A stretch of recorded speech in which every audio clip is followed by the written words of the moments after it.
Hey guys, it's Tombox. Welcome to MST.TV. Now, I just came back from Chaos Impact sneak peek, and some guy came in with a bow and arrow and shot me with it. But fortunately, it just grazed me. I survived, and now I've acquired a new stand. There it is. That's for you guys requiring a JoJo reference in this video. How about that for now? And okay, so I acquired the entire Marincess core. We'll go over a foundational build for Marincess frogs. If you guys are going to be playing like a pure variant, or you guys are playing a Sky Striker variant, or whatever variant, leave it down in the comment section below. I would like to see your builds and your thoughts about how to maximize the potential of this deck with whatever creativity that you guys may output. So make sure you guys hit that like button, hit the subscribe button, ding notification bell so that you guys don't slow play me. Aside from that, yeah, let's just jump into this. So we have here a main deck, extra deck, and the list on the side, plus we're going to be demonstrating a few combos just so that you guys get a good grasp of what's going on. What am I thinking as I am performing these combos, and we'll talk about the weaknesses and how it can easily get disrupted as well. So let's get into this one, starting off with the Marincess Wu-Tang. So we have Wu-Tang Clan 1, 2, and 3. So Blue Tangs, shout outs to Care, Nishi, and Paul. These are all yours, and well, you guys hooked me up with this to do the profile, so huge shout outs to you guys. So she is super important in the deck, adds a lot of consistency, gives you basically additional copies of Seahorse, because you can reach into Seahorse with this card, because on normal summon you do a Foolish Bro, throw a Marincess monster into the graveyard, so you can throw the Seahorse into the grave and then fetch it back with the Blue Slug. But on top of that, she also gives you a +1 if you link with her. So you can excavate the top 3 cards, and if there's a Marincess card in there among them, you get to add it to your hand. So that is why she is so good. Being a Cyberse, you can go ahead and just Signet Mining into her. You can throw away a Seahorse into fetching her if you feel safe. If you don't feel safe, don't do that. Ditch another card instead. It's just because you don't want to get ashed along the way, and getting ashed will suck if you throw away your Seahorse and you don't get the blue tank. So there's that. But yeah, that's why she's super important. Is she worth her price? Well, she definitely makes the deck a lot more playable, and consistency is costly. So next up we have triple Seahorse. Nothing really changed here. You just special summon her into a Marincess Link Zone, and yeah, just use her as extra bodies. And luckily, Blue Slug fetches her back out of the graveyard upon the first normal summon, then use the special summon effect. She also has the other effect that I'm not sure a lot of people use, but in a longer grind game, you will use to banish her to summon a water monster into a Link Zone that a Marincess monster points to. That's just a free summon from hand. And then we have triple copies of Mandarin. I was experimenting with 1, I was experimenting with 2. 2 and 3 is probably the way to go in the current build. Don't forget, Pascala does not exist just yet.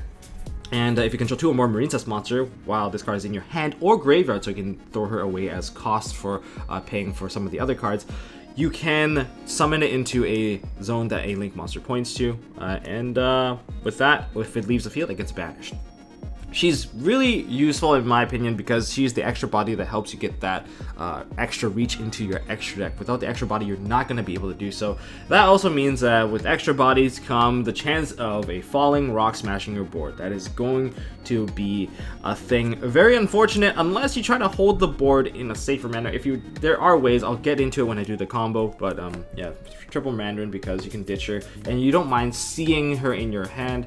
And you can also throw it away with Swap Frog, because that's also a water monster, so you can go ahead and do a special summon of Swap Frog. Go ahead and set up your Toad play. Swap Frog is still Swap Frog, nothing really changed here. And you can revive a Swap Frog with Coral Anemone so that you get the ditch effect once again. Not once per turn, you know, old school cards is always like that. So then we have also Dupe Frog, because it's Dupe Frog because you play Totally Awesome, and we have Double Rodent Tonin. I'm expecting a lot of people to play Call by the Grave. I'm expecting Call by the Grave to be just one of those cards that will always exist in the format, and therefore if you play one of the certain cards that you need to play, especially if you lose the Toad, you're not going to have access to the Totally Awesome. So Rodent Toadin, I just need him to be at 2.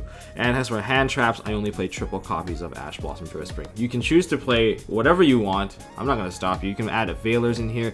Remember, this is a foundational build that I'm pushing out there. You can modify it so that it's more tuned to the meta in your area, or it's more tuned to like a regional style play. As for the spell cards, triple Signet Mining. Luckily, I picked these up early enough so that they're not going to spike up. This card just searches a Signet Cyberse card. Just a little price fact for you guys. Ignisters are going to be using it as well. So you got 3 decks using it. That's a lot of demand. this card probably needs a reprint.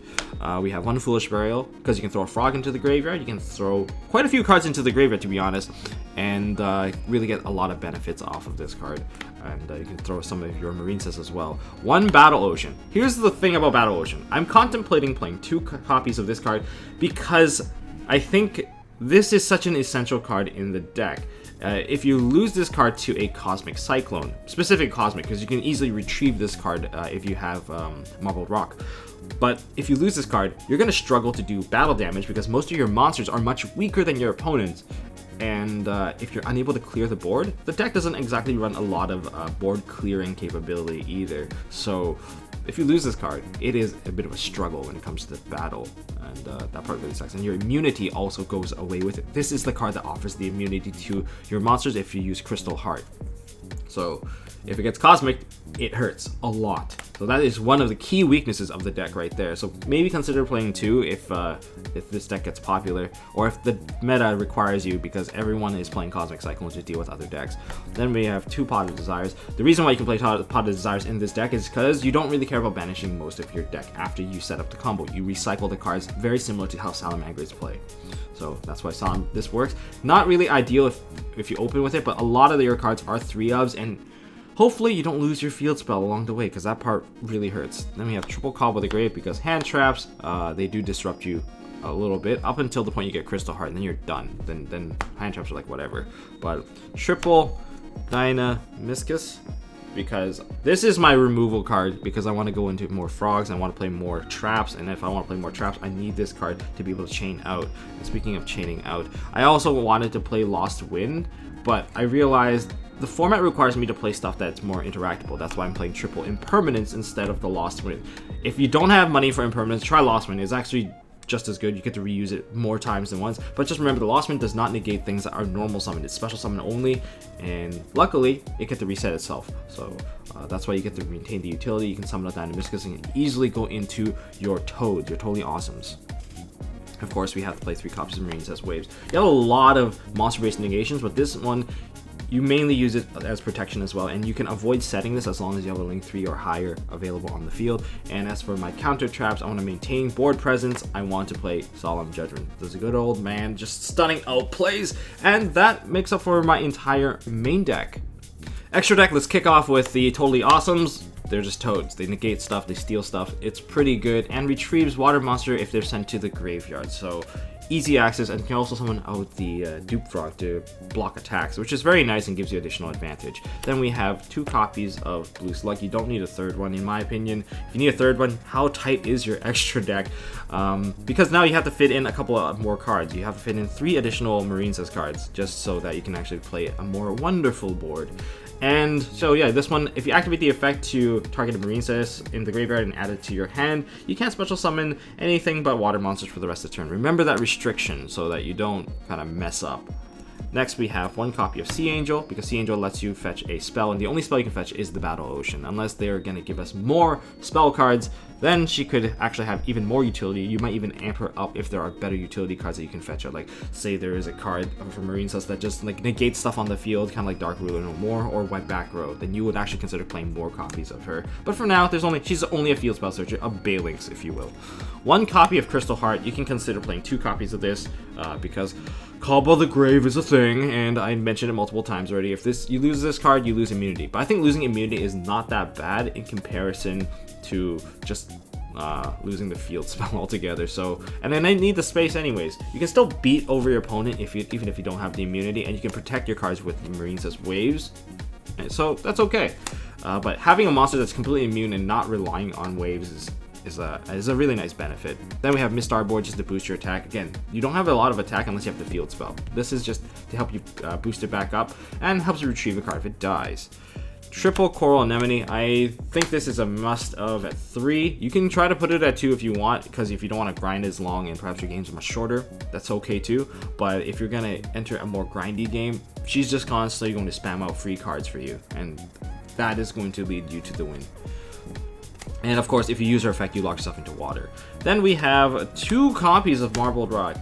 I tried out with 1. I realized I like going into her because depending if you go first or second, I'm not like always going to be going into Wonder Heart. Wonder Heart is really nice, Like, if you can actually get the additional 2 monster extend, you can go into a Marbled Rock and a Wonder Heart. That's really good, because if you can do battle with this, you can summon this and retrieve additional cards and put her back into the back row. And she has a lot of attack too on top of it. So there's a lot of things to keep in mind here. So Marble Rock helps you retrieve a card. Don't forget, if Coral Anemone gets sent to the grave, you could retrieve a Marincess card as well. So this is a double retrieval. This is a single retrieval if you use Coral Anemone. And with the field spell, you get to equip a bunch of dudes out, and if they're sent to the graveyard, they trigger as well. In terms of this one getting sent to the graveyard by being destroyed in your possession, you get to special summon a Link 3 or lower Marincess monster from your graveyard. You have to summon out like something useful, I guess. So Marble Rock and Coral Anemone are usually your top 2 choices. But yes, this one gets a special summon when you attack a monster, and then you can really just try to push for game. But that's how you maintain control. Marincess is a control deck after all. And the last 2 cards, we have 1 Phoenix. Big weakness of the deck is... probably the biggest weakness of the deck is probably there can be only 1 because you're a Cybers archetype, but luckily you have a pairing of frogs in here and Aqua, so you can go into Nightmare Phoenix to pop that particular card and try to maintain some level of life. And afterwards, if you can kill your opponent, you still have Borosword as one of your available options. And that's it for the main deck and extra deck. Let's go into combo playing. Okay, starting off the play, we have a Swap Frog and a Blue Tang. We have nothing to discard for the Swap Frog, but we have a normal summon. And as for these 3 cards, it can be extenders, and it does change up the play, but I want to emphasize, if you have like 3 traps in your hand and nothing else to play with, you can still set up a very strong board. Regardless, you can still get out the Totally Awesome. Some people are like, they can't find that path, and I'm going to show you how to get to that path. So starting off with the normal summon of the Blue Tang. Blue Tang's effect, we're going to send ourselves the Seahorse into the graveyard. Everything's already set up in the back here, so it's all good. Now we're going to link that off into our Blue Tang. This can be either chain links, but for me, I'm just gonna go chain link 1, chain link 2, add back either the Seahorse or the Blue Tang. It's inconsequential to most cases. I'll just get the Blue Tang back for now, and then we're gonna go ahead and just activate the top card. If you get lucky and you get a Marincess Waves, congratulations, go grab the Marincess Waves. That's an additional card in your hand that you can use to disrupt your opponent. But for now, what can happen is that you're supposed to use the Swap Frog. You want to get the Coral Anemone on the field when you have the Swap Frog in the graveyard. So we're going to go ahead and just ditch this and start with the Swap Frog first. So with the Swap Frog effect, we're going to put the Ronin Toadin into the graveyard. With the Ronin Toadin, don't bounce this back to your hand just yet. You're going to go ahead and just link this off into the Coral Anemone. With the Coral Anemone, this, and when sent to the graveyard, you can add back a water monster, and that's how you're going to summon out the frog again. So first of all, let's get the revival effect, summon out the Swap Frog once again, and using the Swap Frog effect, now we're going to throw in Swap Frog number 2 into the graveyard. And now we're going to bounce this card back into our hands, right here, and now we're going to summon out the Ronin Toadin. So we're going to banish the second Swap Frog, and we're going to summon out the Ronin Toadin. Now we're just going to go straight up, link it up into our Crystal Heart. And with Crystal Heart, well, Crystal Heart doesn't really do anything just yet, except that it does protect itself on when it's in the extra monster zone. But Anemone was sent into the graveyard, so we can go ahead and add back Seahorse. That's really important to Seahorse, because now you're actually going to use the special summon effect. So you're going to special summon it out into a pointer, which is cool. Now we're going to link this one off into a Sea Angel. Sea Angel is going to fetch us the spell card. So our hand size right now is 6. And this card can't really get Nibiru because it's unaffected by other card effects when it's in the extra monster zone, so it's all good. And from here, we're going to activate the Battle Ocean. So at this point, if you have an extender to put out 1 more water monster onto the field, you can extend past Marble Rock and go into Wonder Heart. But if you don't have that, then you probably have a handful of traps, and you probably can still maintain decent control against your opponent. But from here, what you're going to do is you're going to link this into a Marbled Rock. And they're going to activate Battle Ocean, and you're also going to use the Marble Rock effect afterwards. So first of all, let's put the Coral Anemone onto the field, equip it to Marbled Rock. You're going to go ahead and put the Sea Angel, and probably also get the Blue Slug. Leave the Crystal Heart there, just in case you need to relink into more immune monsters, and you summon out the Coral Anemone to revive it. So those are your options. And with that in mind, use Marbled Rock's effect. You're going to add back one of your water monsters, which is your Marincess Seahorse. And now you're going to go ahead and dump it into the graveyard. Once again, special summon out your Swap Frog and Swap Frog effect. We're going to put out a Dupe Frog this time because we want to maintain at least 1 Swap Frog for the other turn. We're going to banish this Swap Frog and summon out our Ronin Toadin.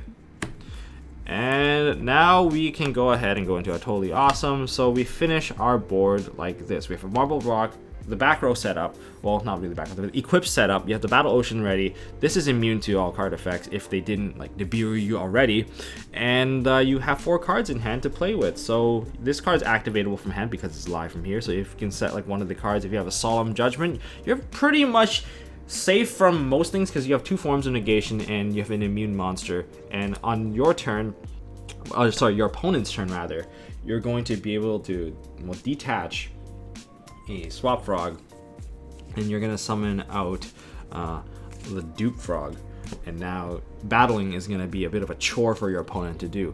In an ideal case where you have Swap Frog, Blue Tang, and a Seahorse or a Mandarin, then you have basically every option you need to open every possible monster in the deck. So what you're going to start off with is using Blue Tang. We're trying to end a board with Wonder Heart. You're going to send the missing Marincess monster, in this case it's Mandarin, and we're going to go ahead and just link this one off, and we're going to go into ourselves a Blue Slug.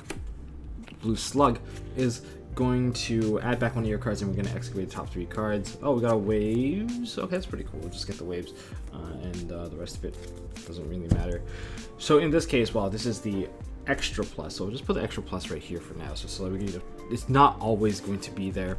And at this point, we also add back a card with the Blue Slug. It doesn't really matter what you add. You can add back the Mandarin if you so choose. We're going to go ahead and summon out Swap Frog by sending a water monster to the graveyard. We're going to discard the Mandarin and summon out the Swap Frog. Swap Frog is going to dump a Ronin Totem into the graveyard just to set up that board right away.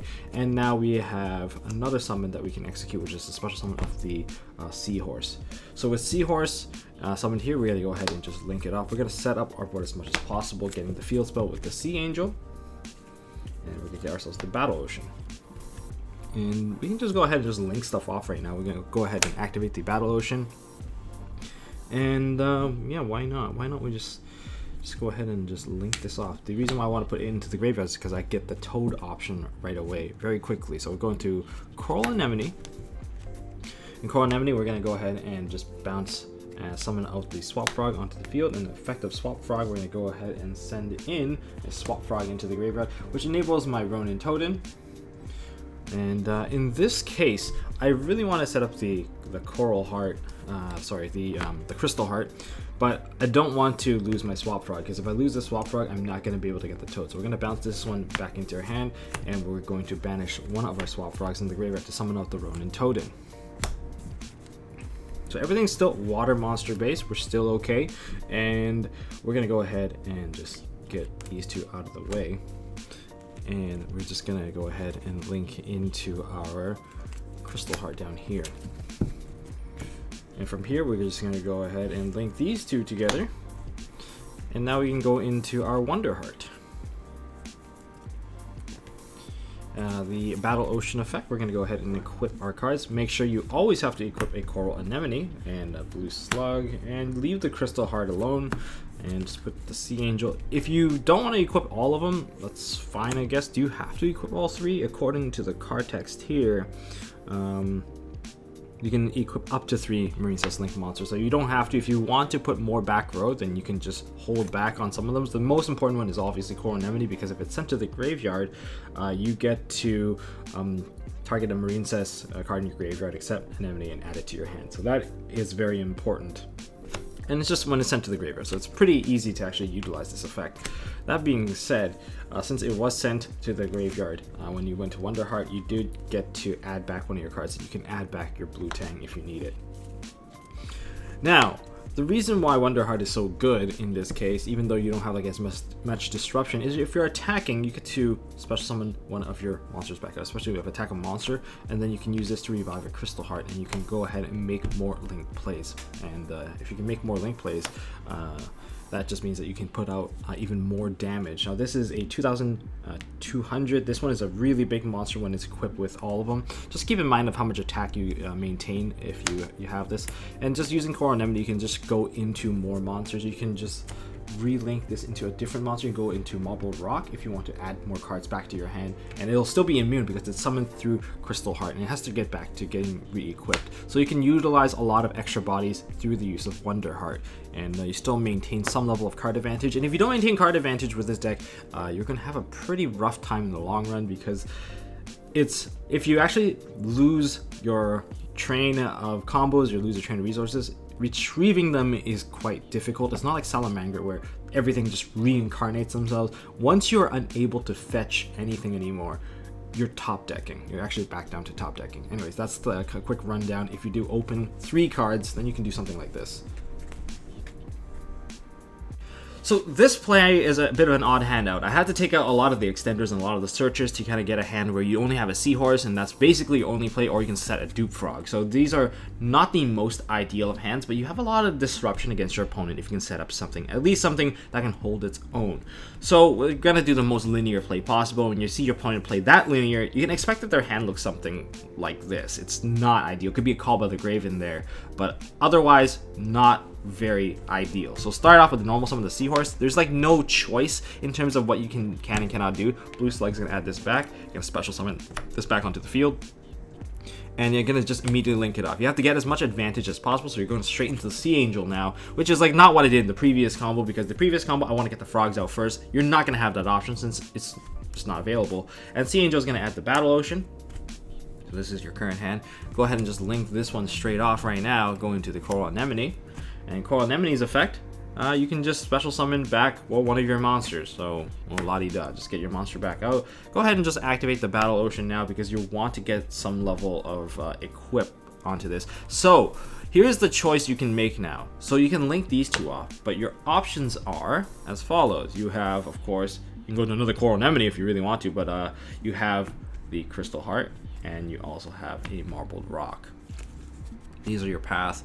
So if you go with the Crystal Heart, you have a much more defensive monster, where it's only going to be at 2,000 attack. It's going to be equipped with 3 cards already, and that's going to boost it to about 2,000, because you get 600 per equip plus 200 from the Battle Ocean, putting it at 2,000, and it is not affected by your opponent's monster effects while it's in the extra monster zone. So it's pretty safe, and it's really difficult for it to be destroyed by battle. So yeah, you've got that going for you. And if it ever battles your opponent's monster, is unaffected by card effects except for its own. So overall, it's a pretty safe walling option. Sure, it's not like the biggest beefy monster, but if you want to maintain control a bit more, and you want to have board presence and a bit more pressure, then you go with the Marbled Rock, and you can start retrieving some of your resources as you go. But regardless, both options will equip a bunch of cards. So whatever that happens, if you go into the Crystal Heart option, and you don't do this one, so you link these 2 off, activate the Battle Ocean, and also activate the Coral Anemone. Coral Anemone will fetch back your Seahorse,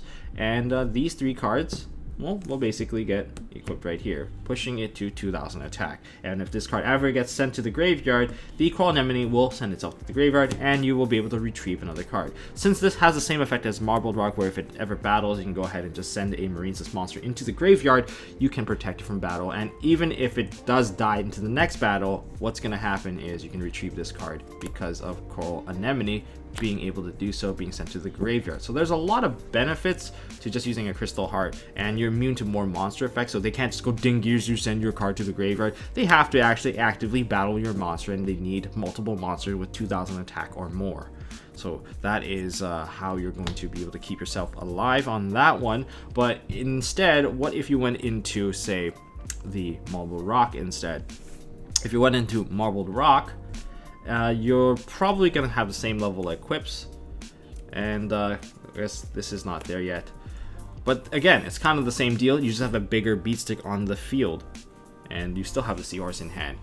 The problem is there's nothing to retrieve out of the graveyard, so you don't really benefit from her effect there. But still, it's a bigger monster. It's harder to kill, but you are more susceptible to monster effects because this is not immune to any sort of monster effect, and it does not have Crystal Heart backing it as well. So that's the limitation. If you just open with like a 1-card hand, you can still push for like, this is still like a 40-something beater, don't get me wrong, but if they get rid of the Battle Ocean, it starts to get really easy to kind of break the rest of your board.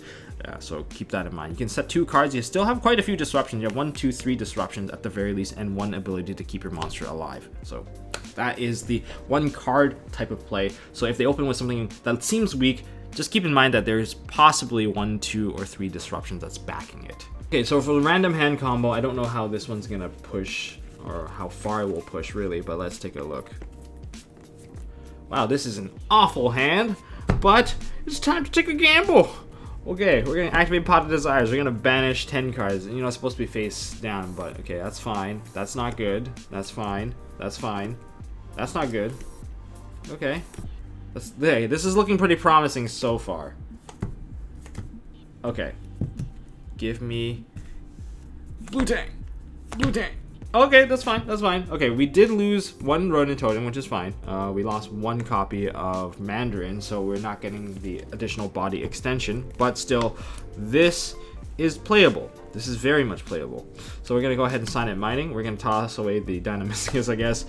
And we'll prevent ourselves from getting Ash by using Call by the Grave. Although they probably would have Ashed me already, so probably Call by the Grave is unnecessary at this point. And okay, so we're gonna go ahead and sign it mining, add ourselves a Blue Tang. This gives me the full set. I did not lose the field spell, so that is a big plus. So this is a bit of a sackier opening. Go ahead and normal summon the Blue Tang. Blue Tang. Well, we still have Seahorse, which is why you have to play 3 of them.